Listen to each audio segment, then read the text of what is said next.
The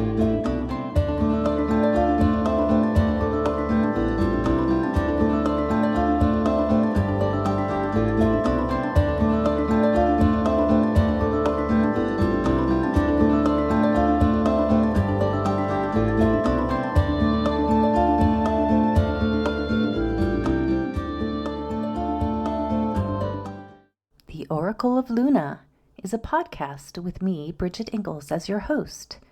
Here we have conversations with real live, present-day goddesses who are actively and courageously doing their magical work in the world. Each episode is a bewitching journey with relevant discussions on topics such as Wiccan pagan spirituality, writing, culture, magical practices, art, ritual, and the craft in its many forms. Merry meet! Welcome to another episode of the Oracle of Luna podcast. I'm Bridget Engels, your host, and today I'm honored to chat with Mawiyah Kai EL-Jamah Bomani. Mawiyah is a native of New Orleans, Louisiana, and is a distinguished writer and spirit woman. She conducts Orisha rituals, spiritual consultations, workshops, and divinations. She is the recipient of the Critical Mass 8 Literary Award and the KAT Artist Residency.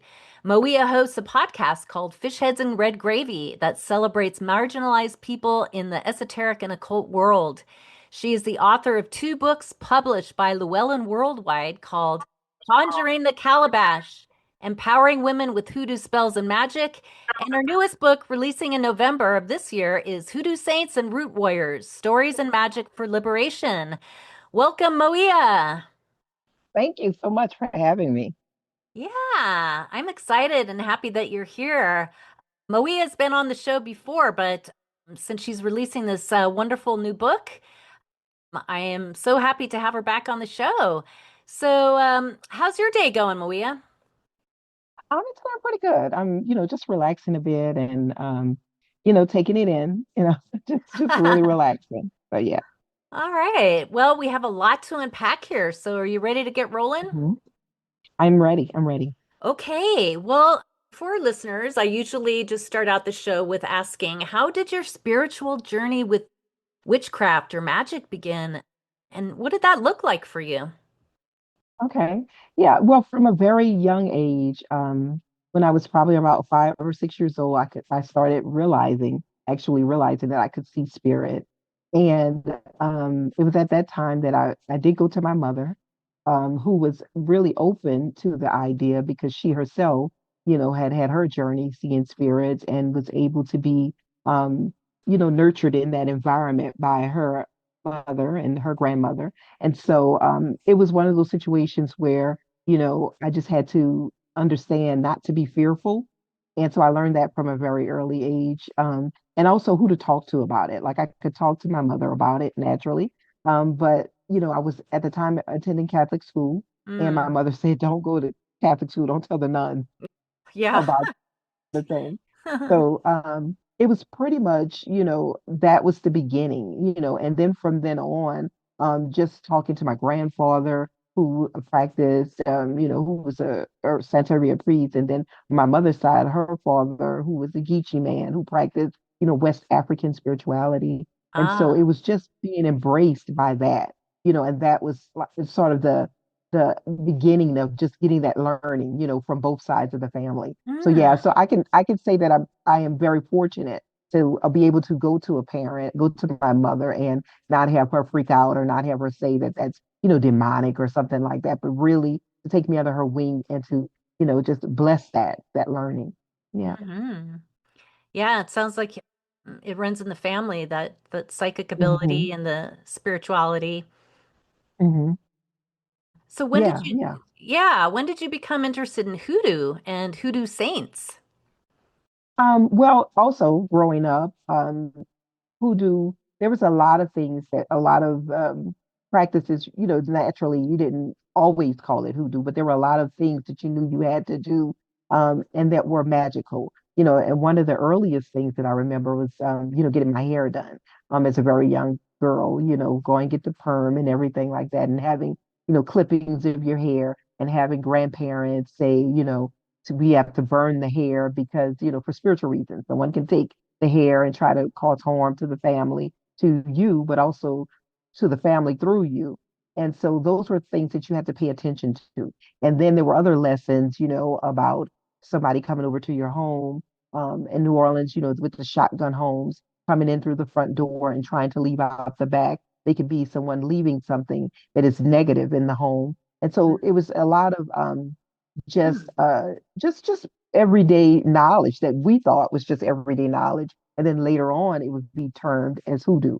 And so I really wanted to, it really intrigued me, so I Yeah. wanted to know more. I wanted to be able to not just understand, but to be able to help other people when they had issues with using hoodoo, who are not part of a system, something that they had to get initiated into, or who went to church, may have gone to church, but still wanted to have some type of connection to their spiritual beginnings. So for Hmm. me, it was just hearing, the do's and don'ts of things, and then really gravitating towards that and keeping a list of it, actually having in my journal or in my diary, writing down a lot of those things that you were told, yeah, at a very young age. And growing up in New Orleans would definitely have an influence on you and your spiritual outlook, right? Yes, yes, definitely. Because, in New Orleans, even if someone is, Baptist or Catholic or whatever, they still have this understanding of African spirituality as far Yeah. as African Americans go. And so, for me, one of the earliest saints that I started to look at would be Marie Laveau, right? And Hmm. when I started going to Catholic school, we had a priest, Bishop Perry, who was an African American man. He was actually the first bishop, African American bishop, the first individual to be recognized as an African American bishop, because there was another man before him, but he did not want to be recognized as an African American. But so Bishop Perry was the first outward, Yeah. African American bishop, and he started to talk about or have this dialogue about Saint Martin de Porres, and then he started to talk in general about Marie Laveau and the things that she did and how he considered her a saint. And so I thought, Oh, wow, yeah. and so he was saying that, we know about her in terms of voodoo, but we don't know about, the ministry that she did when people were in prison, right? The prison ministry, Hmm. and fixing gumbo for people and allowing them and helping them to create altar spaces, and Yeah. Wasn't she a working as devout part of this Catholic whole, herself? yeah, and working as part of this Underground Railroad, Yeah. situation. All of these things, Hmm. that we don't always hear about her. And he would Hmm. say that, that would categorize her to be in his eyes a saint. And so for me, that really started to open up the idea of our sheroes and heroes, people in our culture that we look at and that inspire us. And why does it have to end when they die? Why can't we use still call on them for that energy? And so that Hmm. was really the antithesis of writing the book, to show Oh. people that, we don't just have to talk about these people during Black History Month. We can call on their energy, throughout, for to have change in our lives today, especially in the climate that we live in today. Oh, yeah. For our listeners, I just going to ask some kind of basic questions. What is some of the history and mysticism behind hoodoo or root work, and how has it evolved through time, and why is it relevant today in our, especially in our current socio-political climate for Black, Indigenous, and people of color? Right, right. Well, in its earliest beginnings, we think about the transatlantic slave trade, and we Yeah. think about all of these individuals brought over from Africa, and brought to different regions, not just to the States, but to other places in Latin America and the Caribbean. And so, when they came over, they had to make use of what was there, the tools they had there, what the herbs that was there, everything that was there. And so the enslavement part of it what gave birth to hoodoo. All of these different tribes, all of these different people from these different places coming together, infusing their ideas with what was already there in terms of Native American Hmm. mysticism and magic and herb knowledge, as well as European herb knowledge and what was brought over. And so that gave birth to hoodoo in reference to, how do we free ourselves? How do we heal ourselves? There's Yeah. no looking after, Protection, right? right?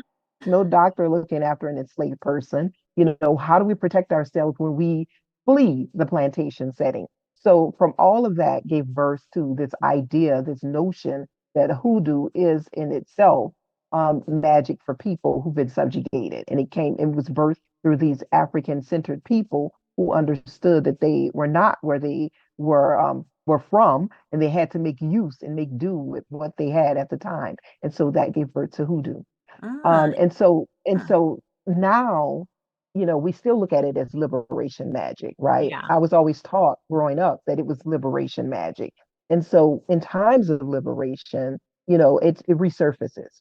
Hmm. For a lot of people, I think before, this climate itself, it was looked up on as being sort of a lesser magic. It's not always a system where you think of you have to get initiated into, or you have to have this specific teacher, have all of this knowledge and wisdom to bring you into the fold. More, And it's so more folkloric, maybe. right, right. And so it wasn't for a lot of people, it just didn't have the respect. And so they were kind of like, like really turned off by the idea. But now you start to see more people clinging to it because of those things, because it doesn't have, where you have to Yeah. have the initiation and you can go ahead and do it and get into it. And I always tell clients, even if your family didn't call it hoodoo, there was some things that your grandmother, your great grandmother did, and you can pick up on those things. And they go, yeah, they did do some of those things. And we didn't call it that. It was just what we did. It was just what you do.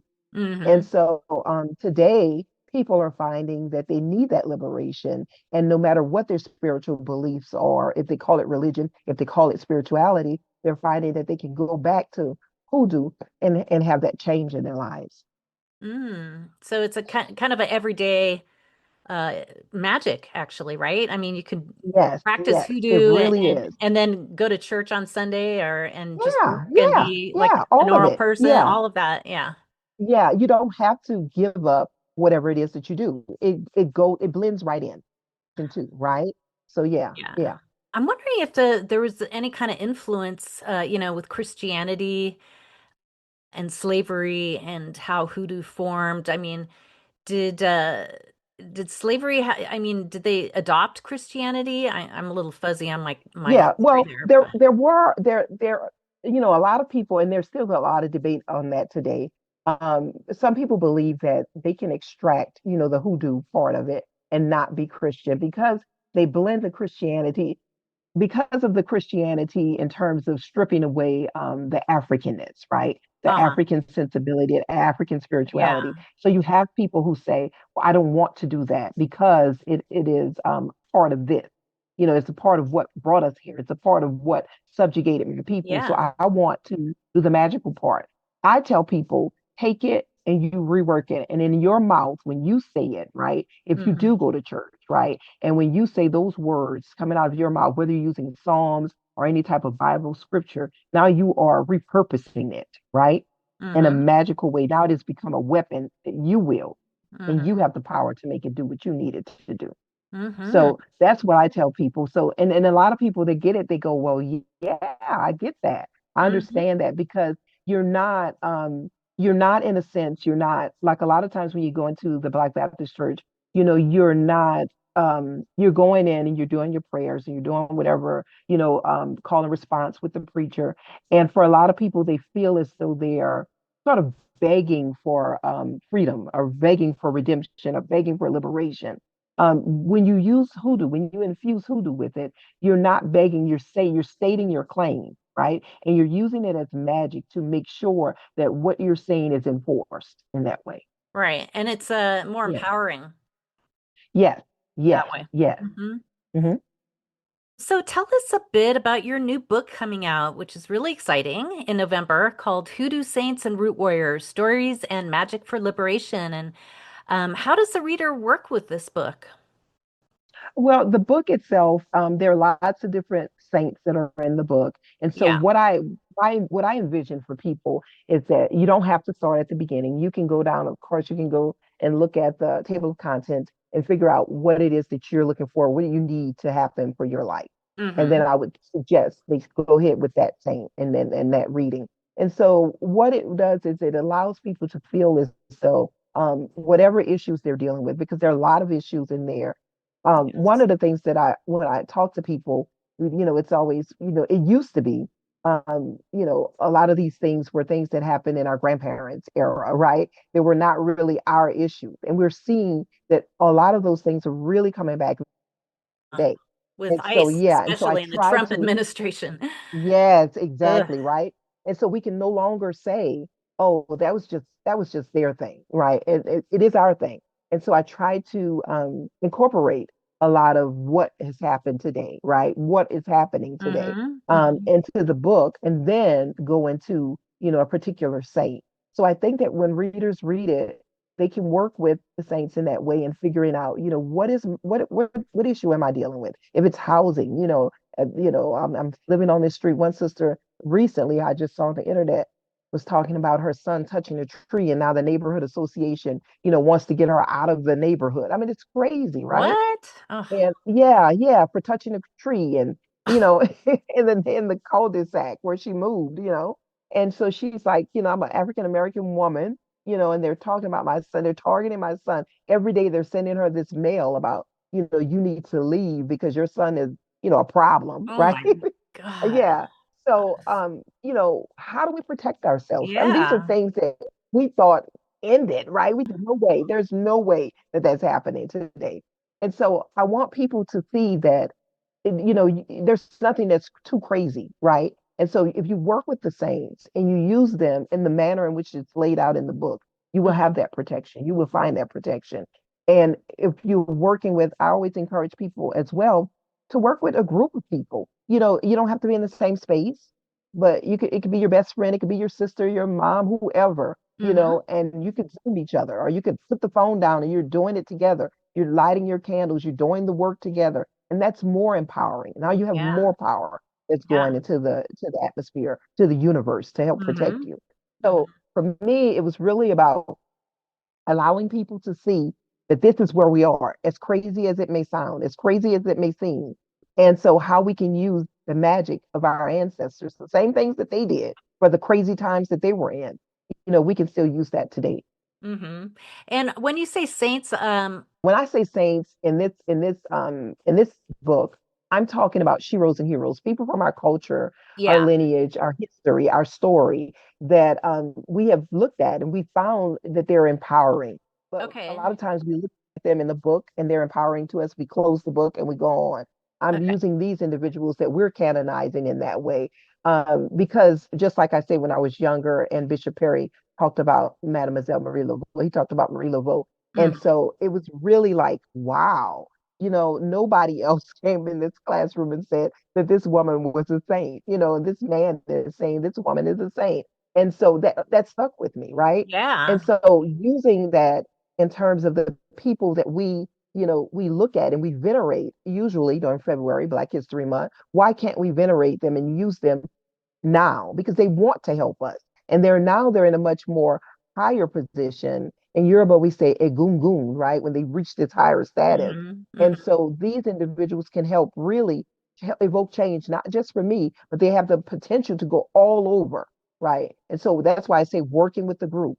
It could be you and one other person. It could just be Mm-hmm. you if it's you, but you and other people. And then now you're heightening your magic.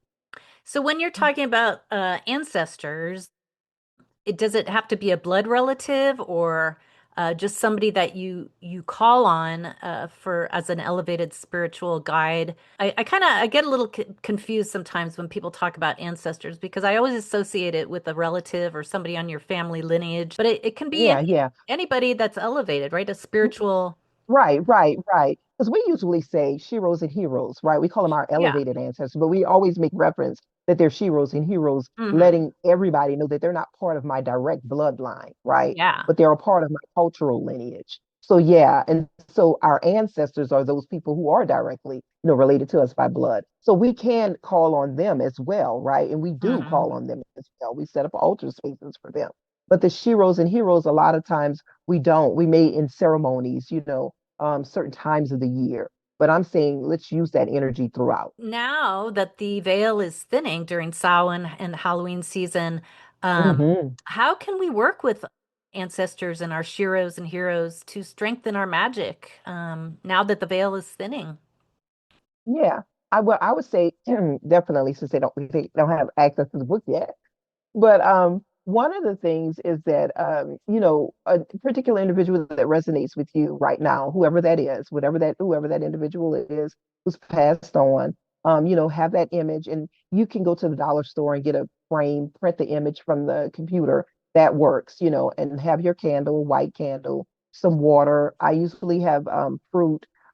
If you know some back history, I love research, so if that person like to smoke a cigar or if they like to drink whiskey or something like that, you can also add that to your space. And then I would have a journal. I keep journals, lots of them. You can get a cheap journal from the dollar store as well, and just Hmm. start to sit with that individual. I usually start off by writing a letter, right?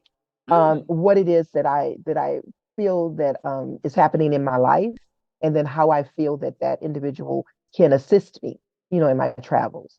Yeah.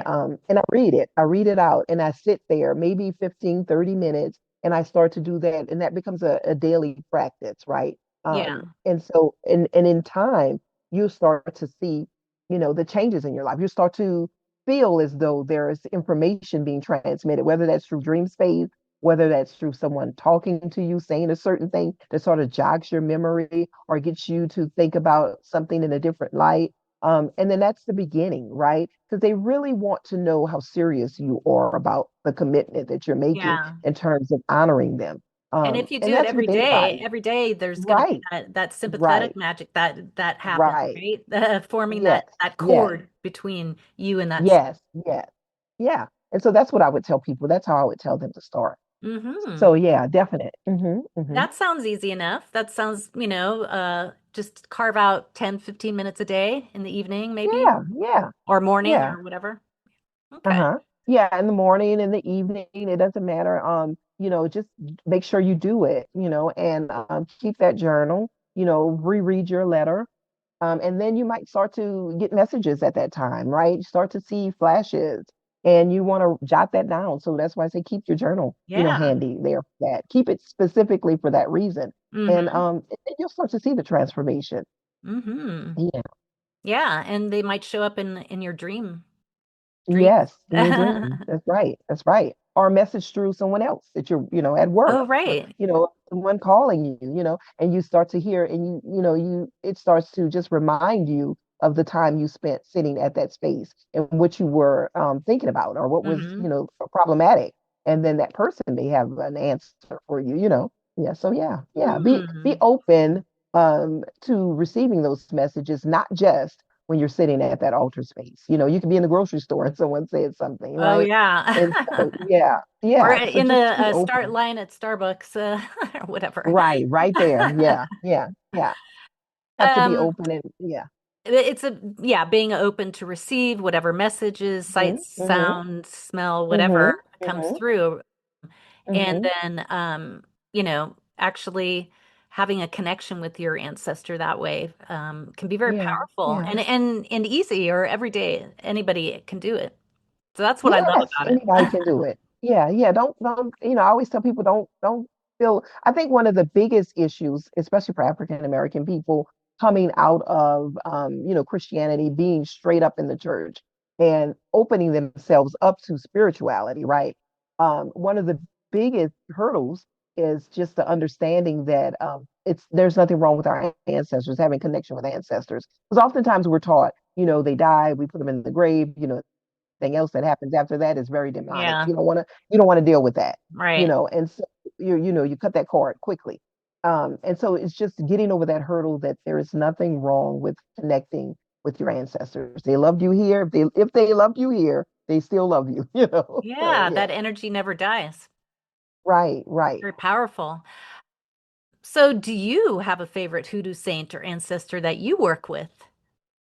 And if so, Yes. who? Well, I, excuse me. I work with well, naturally, I love Marie Laveau, so I Yeah. work a lot with her. I Mm. work a lot with one who's called Lama Dama, right? Lama Dama. I work definitely with Lama Dama, and I have a statue for her. You don't have to get a statue. I tell people you can definitely just print an image until you're able, especially if you don't have the finances right now to get a statue. So I have a statue of her, and she has a little basket on her head, and inside the basket is where you put your offerings or you put tools that are, akin to her. So I have a little small deck of playing cards that I put in there, and then there's cornmeal and there's a $20 bill. And so what Lamadama she represents an enslaved woman who is older now, right? And she Yeah. is no longer working in the fields. She's no longer of childbearing age. She's done Mm-hmm. with that. Yeah. And she's moved to the sort of the big house, right? And so kind of managing that area. But what she is, she's also this go-between between the field people, the field enslaved people, and the people who work in the house, as well as the Maroons. So she works to towards the freedom of the enslaved people through the Mm-hmm. cover of darkness and at night, right? Mm. The color of her skirt, mine has a red skirt, symbolizes her energy and what she works towards. And we know that in story, in we hear historical accounts of the Maroons. They often wore these red scarves, around their head when they had their meetings, right? And so the Uh-huh. red symbolized this energy. We akin it to Shango type energy, this fire, right? This fire Yeah. of resistance. And so she was a protector of women, definitely. She believed in the family being kept together. But because she was this woman who, since the time of her first menstrual cycle, right, she was forced to have all of these babies, and many of them did not stay with her. She is all about protecting children, protecting women, keeping the family, the mother, the father, the kids together. And so I love working with her when I especially for my children who are, grown. I have one who's still in the home. He's 15, Mm-hmm. but they're still, your children are will always be your children. And so you send out this energy to them. And so I work with her in protecting them. I keep little stickies near her space. And so I will write down if there's something that's going on, the child is traveling by plane or whatever, and I'll put it inside of her basket, and I'll just talk to her about, protecting them and what I would like to see, and as far as how I would like that scene to play out for them. And then the family when we're traveling together or even separately, talking to her Mm-hmm. about all of those things and using whatever divinatory tools that I use. If I'm using my coconut shells, then I will leave that on her space and then I'll ask her questions, yes, no questions, type things like that. But she is this protectress energy. And I Yeah. often see her in my dreams because I keep this open line of communication with her. Mm-hmm. And Mm-hmm. usually it's through smells. If I'm somewhere, if I get to work early. I'm usually the first person at work. I get really early because I work far away from the home. So I my husband drops me off. I travel there. And so when I'm there, I can always smell her presence in terms of Oh. protection. Because there have been several instances where we've had issues at the job, and so I can smell her protection and I'll know, okay, I need to turn off this light because I'm here early. I don't want, anything crazy happening. But yeah, Huh. she is my favorite in terms of that. Sounds Um, powerful. and, Mm-hmm. yeah, and especially I find myself working with her a lot more now because my kids are so scattered, right? I have a daughter who's in Havana who's studying medical school, and so it's like you really want to make sure that everybody's protected, everybody's Mm-hmm. taken care of. And Mm-hmm. and with the climate that we're in, yeah, I go to La Ugh, Madama a whole lot. Mhm. Yeah, yeah. that's beautiful and powerful too. Thank you for explaining that and also giving us kind of the tips on how to set up an altar because I think it sounds pretty subjective and creative that anybody can Hmm. Hmm. think of, come up with symbols and ideas and elements that about the ancestor that they can put on the altar and kind of open that Yeah, yeah. I line of always tell communication people research. Do the research. research. Yeah. Um, you know, uh, if it's someone who resonates with you for a particular reason in your life, then research that person. If you have books on that person, that's even better, right? But Yeah. definitely look into that life, and that'll help sort of guide you into those tools that you might want to place on your Yeah. altar space, right? So research. Yeah, definitely. And I am going to allow 1 or 2 minutes for Mawiyah to give us a guided blessing or ancestor meditation. But real quickly, do you have any upcoming plans for the future, such as new books, events, classes, workshops, conferences, real quick? And this will be way down the line in February. I'll be doing the Between the Worlds conference, right? Okay. Um, and then in November, Community Book Center, I'll be doing a book talk, and hopefully that's when we'll launch the book. We haven't set a date for that as well. Okay. But I'll have all that. I'll have all that on my page. And then another talk, some with Buku Hoodoo, and that'll also be in November when once the book drops. So a lot Okay. of things are happening around the time of the actual drop. Yeah.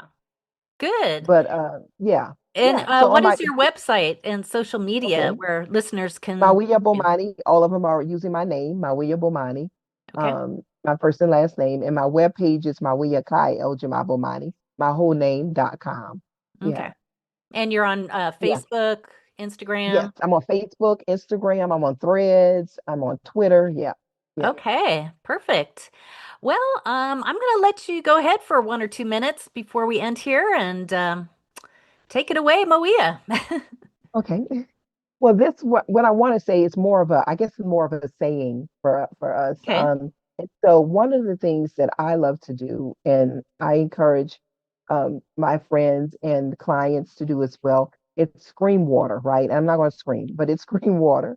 And so what we do is we get a bowl of water and we think about because we live in a world where we don't it's not like we don't run into a lot of the news and everything that's going on and it just makes us want to Oh, scream, yeah. right? It's And hard to so process. what right, and so what I do is I take that bowl of water and I set it in front of me, and so I think about all of those things. I pull all those images in and then I scream into that water all of that energy, right, from all of that what I've thought about. And so once I've gotten it all out, I've got a good feel of it, and there's usually enough to process. And then I take that water and I walk it to, the tree in my backyard, and I pour it into the earth, and I ask my ancestors, my sheroes and heroes, I ask that, that energy, that from that water, that pain that is being tossed out to us, that it goes to the ones who are sending it, right? That it goes to whoever you can name those individuals, right? Whoever you want it to go to. But I pour it into the earth and I ask that water to find those individuals and to make sure, right, to ensure that the pain that they give us, that they feel it 10 score more. So yeah, Mm. that is what I do. And so I Oh, call it stream water. And like I say, groups, I've done it with groups of people. We're over the phone, we're all doing it together and setting up a certain time, if it's once a week or, whatever. If somebody calls and say, I think I need to do some stream water, then we jump on it. Because I mean, it's really simple and easy to do. yeah. I love And it. And then, you close the door, I right, guess, because everybody's screaming. yeah. And you could turn up your music and do it too, Yeah. right? Put some rock or whatever you want to listen to. And so what's happened is that, for a lot of them, they found that the stress in their own lives has started to, subside a bit, right? And the more people you include into it, the more you're going to see changes. They've seen changes in their own city council, right? Things that they Hmm. were fighting against, ordinances. They've seen, how things have been lifted, So the more people you get together, I think the more change you can create, with Yeah. it. That's active, very active magic and Yeah, yeah, yeah, empowering for everybody. yeah. So definitely tell the water where you want it to go, what you need it to do, who you need it to affect. And so yeah, yeah. Oh, thank you so much. Well, thanks again for being on the show and being a spiritual warrior and comrade to Black Indigenous people of color and shifting the paradigm with your books and spirit work and Thank you. hoodoo towards healing, protection, justice, and liberation. All that. I'm just in awe of what all that you do, Mawiyah. So thank you Thank again for you. being Thank on this you. show. Thank you so much. Yeah, and thanks to all our listeners for joining us. No, Be, thank you. yeah, blessed be, and hope everybody has a great rest of their day or evening. And until next time, bye bye.